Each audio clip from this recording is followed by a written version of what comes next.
சலாம் கொடுத்து விட்டால் எழுந்து சென்று விடாமல் தொழுத இடத்தில் உட்கார்ந்து அல்லாஹுவை திக்ரு செய்வது என்பது சுன்னத்தாகும். இதிலே இரண்டாவது கருத்து யாருக்கும் கிடையாது. இவ்வாறு உட்கார்ந்து அல்லாஹுவை திக்ரு செய்கிற விஷயத்தில் பல திக்ருகளை நபி ஸல்லல்லாஹு அலைஹி வஸல்லம் அவர்கள் நமக்கு கற்றுத் தந்திருக்கிறார்கள்.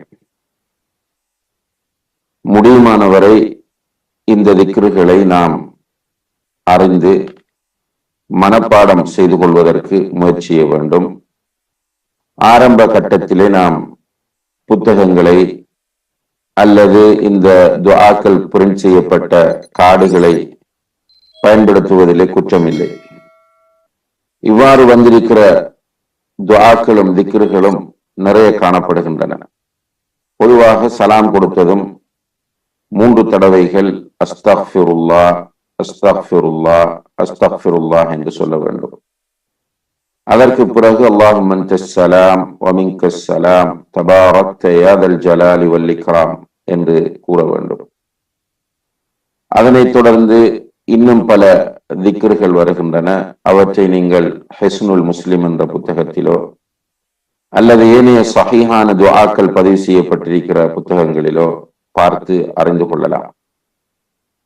இதிலே அன்புள்ள சகோதர சகோதரிகளே, நாம் இந்த திக்ருகளை சொல்லிக்கொண்டு வந்து தொடர்ச்சியாக சுப்ஹானல்லாஹ் அல்ஹம்துலில்லாஹ் அல்லாஹு அக்பர் என்று சொல்வதும் சுன்னத்தாகும்.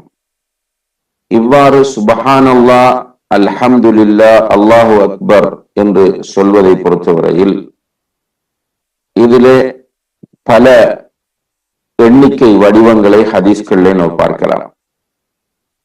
முதலாவதாக சுப்ஹானல்லாஹ் 33 தடவைகள், அல்ஹம்துலில்லாஹ் 33, அல்லாஹு அக்பர் 33, இறுதியாக லா இலாஹ இல்லல்லாஹு வஹ்தஹு லா ஷரீக லஹு லஹுல் முல்கு வ லஹுல் ஹம்து வ ஹுவ அலா குல்லி ஷைஇன் கதீர் என்று சொல்வது. இவ்வாறு ஒரு மனிதர் செய்தால் அவருடைய பாவங்கள் கடல் நுரையளவு இருந்தாலும் மன்னிக்கப்படும் என்று நபிகள் நாயகம் ஸல்லல்லாஹு அலைஹி வஸல்லம் அவர்கள் சொல்லக்கூடிய ஹதீஸ் சஹீஹ் முஸ்லிமிலே 597வது இலக்கத்தில் பதிவு செய்யப்பட்டிருப்பதை நாம் பார்க்கிறோம். அதே போன்று இன்னும் ஒரு அமைப்பு சுப்ஹானல்லாஹ் 33, அல்ஹம்துலில்லாஹ் 33, அல்லாஹு அக்பர் 34 தடவைகள் சொல்வது. இவ்வாறு சொல்வது பற்றிய ஹதீஸ் சஹீஹ் முஸ்லிமிலே 596வது இலக்கத்திலே பதிவு செய்யப்பட்டிருக்கிறது. இது இரண்டாவது அமைப்பாகும். மூன்றாவதாக சுப்ஹானல்லாஹ் 25 தடவைகள், அல்ஹம்துலில்லாஹ் 25, அல்லாஹு அக்பர் 25, லா இலாஹ இல்லல்லாஹ் 25. இவ்வாறு சொல்வது தொடர்பாக வரக்கூடிய ஹதீஸ் திர்மிதியிலே 3413வது இலக்கத்தில் பதிவு செய்யப்பட்டிருக்கிறது. ஷேக் அல்பானி ரஹிமஹுல்லாஹ் அவர்கள் இதை சஹீஹ் என்று கூறியிருக்கிறார்கள். அதே போன்று நான்காவது அமைப்பு சுப்ஹானல்லாஹ் 10 தடவைகள், அல்ஹம்துலில்லாஹ் 10, அல்லாஹு அக்பர் 10. இந்த முறையை சொல்லக்கூடிய ஹதீஸும் திர்மிதியிலே 3410வது எண்ணிலே பதிவு செய்யப்பட்டிருக்கிறது. இதுவும் சஹீஹானது என்று ஷேக் அல்பானி ரஹிமஹுல்லாஹ் அவர்கள் கூறுகிறார்கள். இந்த 4 அமைப்புகளில் நாம் விரும்பிய அமைப்புகளிலே சுப்ஹானல்லாஹ் அல்ஹம்துலில்லாஹ் அல்லாஹு அக்பர் என்பதை சொல்லிக் கொள்ளலாம். பொதுவாக நமக்கு தெரியும், பல வடிவங்கள் வருகிற போது, அதாவது பல அமைப்புகளிலே வருகிற போது மாறி மாறி மிக்ஸ் பண்ணி செய்வது, இன்றைக்கு ஒரு முறை நாளைக்கு அடுத்த முறை, இவ்வாறு மாறி மாறி செய்வது என்பது சிறந்தது என்பதை உலமாக்கள் குறிப்பிடுகிறார்கள். அதை நாம் கவனத்திலே கொள்ள வேண்டும். எனவே ஒரு நாளைக்கு சுப்ஹானல்லாஹ் 33, அல்ஹம்துலில்லாஹ் 33, அல்லாஹு அக்பர் 33, லா இலாஹ இல்லல்லாஹு வஹ்தஹு லா ஷரீக லஹு என்பதை இறுதியாக சொல்லி முடிப்பது. இன்னும் ஒரு நாளைக்கு சுபஹான் அல்லாஹ் 10, அல்ஹம்துலில்லாஹ் 10, அல்லாஹு அக்பர் 10 என்று மாறி மாறி இவ்வாறு சொல்லப்பட்ட இந்த 4 அமைப்புகளிலே நாம் செய்து கொள்வது சிறந்தது. ஒருவர் ஒரே அமைப்பை தொடர்ந்து பின்பற்றினால் கூட அது குற்றமாகாது என்பதையும் நாம் கவனத்தில் கொள்ள வேண்டும். இந்த சுபஹான் அல்லாஹ், அல்ஹம்துலில்லாஹ், அல்லாஹு அக்பர் சொல்வதை பொறுத்தவரையில் அன்புள்ள சகோதர சகோதரிகளே, ஒவ்வொன்றாக தனித்தனியாக சொல்வது என்பதுதான் பிரபல்யமாக அறியப்பட்டிருக்கிற முறையாகும். அதாவது சுபஹான் அல்லாவை 33 தடவைகள் சொல்லி முடித்துவிட்டு, அல்ஹம்துலில்லாஹ் என்பதை 33 தடவைகள் சொல்லி முடித்துவிட்டு, அல்லாஹு அக்பர் என்பதை 33 தடவைகள் சொல்லி முடித்து, லா இலாஹ இல்லல்லாஹ் என்று சொல்வது அல்லது அல்லாஹு அக்பர் என்பதை 34 தடவைகள் சொல்வது, இவ்வாறு தனித்தனியாக சொல்வதுதான் பிரபல்யமாக நடைமுறையில் இருப்பதும் அறியப்பட்டிருப்பதும் ஆகும்.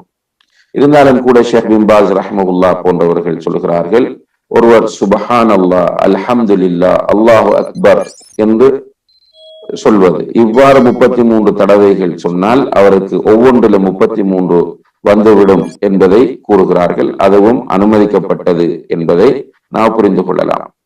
இந்த எண்ணிக்கைகளை எண்ணும் போது இந்த தஸ்பீஹ் மணிகளால் எண்ணுவதை அல்லது கற்களால் எண்ணுவதை விட விரல்களால் எண்ணுவதே மிகவும் வலியுறுத்தப்பட்டிருக்கிறது என்பதை நாம் புரிந்து கொள்ள வேண்டும்.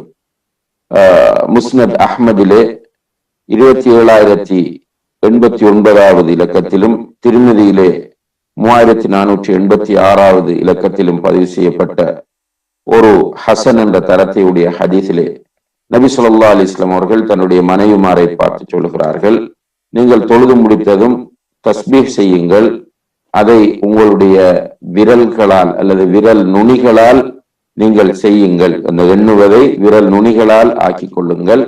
ஏனென்றால் நாளை மறுமையிலே அவை விசாரணைக்கு உட்படுத்தப்படும், அவை பேச வைக்கப்படும் என்று சொன்னார்கள். இந்த விஷயத்தை அதிகமான உலமாக்கள் நமக்கு வலியுறுத்தி இருப்பதை நாம் கவனத்திலே கொள்ள வேண்டும். எனவே விரல்களால் எண்ணுவதுதான் மிகவும் பொருத்தமானதும் சுண்ணாவும் என்பதை நாம் புரிந்து கொள்ள வேண்டும். எனவே இந்த மணிகளை தவிர்த்துக் கொள்வதற்கு நாம் முயற்சி செய்ய வேண்டும். இவ்வாறு எண்ணுகிற போது வலது கையை முற்படுத்துவதும் சுண்ணத்தாகும். பொதுவாக ரசூலுல்லாஹி அலைஹி வஸல்லம் அவர்களுக்கு நல்ல விஷயங்கள் அனைத்திலும் வலதை முற்படுத்துவதே விருப்பத்திற்குரியதாக இருந்தது என்பதை ஹதீஸ்களில் நாம் பார்க்கிறோம். அதே போல தஸ்பீஹ் செய்வதையும் ரசூல் ஸல்லல்லாஹு அலைஹி வஸல்லம் அவர்கள் தனது வலது கையால் செய்திருக்கிறார்கள் என்பதையும் அபூ தாவூத் போன்ற ஹதீஸ் நூல்களிலே நாம் பார்க்க முடிகிறது. எனவே வலது கை விரல்களால் செய்வது. அடுத்ததாக அன்புள்ள சகோதர சகோதரிகளே, இந்த தொழுகை முடிந்ததும் செய்யக்கூடிய திக்ருகளிலே ஆயத்துல் குர்சி ஓதுவது தொடர்பாக ஒரு ஹதீஸ் வருகிறது. நபி ஸல்லல்லாஹு அலைஹி வஸல்லம் அவர்கள் சொல்கிறார்கள், மன் கரஅ ஆயத்துல் குர்சி துபுர குல்லி ஸலாத்தின் மக்தூபத்தின் லம் யம்னஅஹு மின் துஹூலில் ஜன்னதி இல்லல் மௌத். ஒருவர் ஃபர்தான தொழுகைகளுக்கு பிறகு ஆயத்துல் குர்சியை ஓதி வந்தால் அவர் சுவர்க்கம் செல்வதற்கு தடையாக இருப்பது மரணம்தான் என்று நபி ஸல்லல்லாஹு அலைஹி வஸல்லம் அவர்கள் சொல்கிறார்கள். இந்த செய்தி இமாம் நசாயி ரஹ்மத்துல்லாஹி அவர்கள் தன்னுடைய சுனனுல் குப்ராவிலே 9928வது இலக்கத்திலே பதிவு செய்திருக்கிறார்கள். இதை இமாம் முந்திரி ரஹ்மத்துல்லாஹி அவர்கள் தன்னுடைய அத்தர்கீப் வத்தர்ஹீப் என்ற புத்தகத்திலே 2373வது இலக்கத்தில் சஹீஹ் என்று கூறுகிறார்கள். அதே போல இமாம் இப்னு அப்துல் ஹாதி ரஹிமஹுல்லாஹ் அவர்களும் அல் முஹர்ரர் என்ற தன்னுடைய புத்தகத்தில் இதை சஹீஹ் என்று கூறுகிறார்கள். அதே போல இமாம் இப்னுல் கையிம் அல் ஜௌசியா ரஹிமஹுல்லாஹ் அவர்களும் தன்னுடைய ஜாதுல் மஆத் என்ற புத்தகத்திலே இதை சஹீஹ் என்று கூறுகிறார்கள். இருந்தாலும் கூட இதனுடைய நம்பகத்தன்மையிலே ஹதீஸ் கலை அறிஞர்கள் மத்தியிலே கருத்து வேறுபாடு இருக்கிறது என்பதையும் நாம் கவனத்திலே கொள்ள கடமைப்பட்டிருக்கிறோம். இமாம் இப்னுல் கையிம் அல் ஜௌசியா ரஹிமஹுல்லாஹ் அவர்கள் சொல்லுகிற போது அவர்களுடைய ஷேக் ஆகிய இப்னு தைமியா ரஹிமஹுல்லாஹ் அவர்கள் இதை எந்த ஒரு தொழுகையிலும் ஃபர்லான தொழுகைக்கு பிறகும் விடாமல் பேணி வந்திருக்கிறார்கள் என்பதை ஜாதுல் மஆதிலே குறிப்பிடுகிறார்கள். எனவே இதை சஹீஹ் என்று புரிந்து கொண்டு இருக்கக்கூடியவர்கள் விடாமல் செய்வது சிறந்ததாகும். அதே போல குல் அஊது பிரப்பில் ஃபலக், குல் அஊது பிரப்பின் நாஸ், அதே போல குல் ஹுவல்லாஹு அஹத் போன்ற சூறாக்களையும் ஓதிக்கொள்வது சுன்னத்தாகும். இது தொடர்பாக உக்பத் இப்னு ஆமிர் ரலியல்லாஹு அன்ஹு அவர்கள் அறிவிக்கிறார்கள், ரசூல் ஸல்லல்லாஹு அலைஹி வஸல்லம் அவர்கள் தொழுகைகளுக்கு பிறகு முஅவ்விதாத் என்ற பாதுகாப்புக்குரிய சூறாக்களை ஓதுமாறு எனக்கு கட்டளையிட்டார்கள் என்று. இந்த ஹதீஸ் அபூதாவுதிலே 1525 இலக்கத்திலே பதிவு செய்யப்பட்டிருக்கிறது. ஷேக் அல்பானி ரஹ்மஹுல்லாஹ் அவர்கள் இதனுடைய அறிவிப்பாளர் வரிசை நம்பகமானது என்று சொல்கிறார்கள். இமாம் இப்னு ஹஜர் ரஹ்மஹுல்லாஹ் அவர்கள் முஅவ்விதாத், பொதுவாக முஅவ்விதத்தைன் என்று சொன்னால் குல் அஊது பிரப்பில் ஃபலக், குல் அஊது பிரப்பின் நாஸை குறிக்கும். முஅவ்விதத்தைன் என்றால் இரண்டு பாதுகாப்புக்குரியது என்பது அர்த்தமாகும். முஅவ்விதாத் என்று வருகிற போது பன்மை, அதாவது பல என்று வருகிறது. எனவே இப்னு ஹஜர் அல் அஸ்கலானி ரஹ்மஹுல்லாஹ் அவர்கள் சொல்கிறார்கள், இந்த முஅவ்விதாத் என்பது குல் ஹுவல்லாஹு அஹதையும் சேர்த்து குறிக்கும் என்று. எனவே ஃபர்லான தொழுகைகளுக்கு பிறகு ஆயத்துல் குர்சி, குல் ஹுவல்லாஹு அஹத், குல் அஊது பிரப்பில் ஃபலக், குல் அஊது பிரப்பின் நாஸ் போன்றவற்றை ஓதிக்கொள்வது சுன்னத்தாகும் என்பதை நாம் கவனத்திலே கொள்ள வேண்டும்.